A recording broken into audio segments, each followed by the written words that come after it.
When you launch and click finish, it's going to give you an interface like this.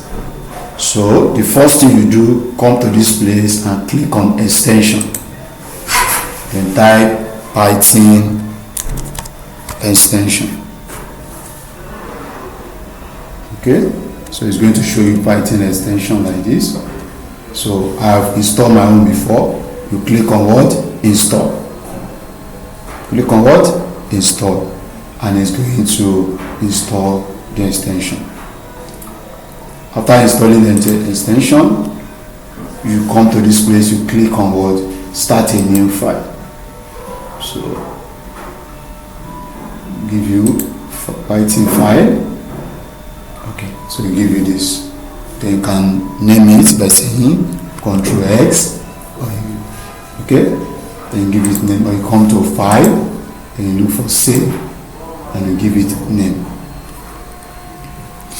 Day2 continue.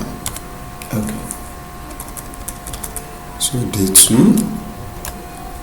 variable.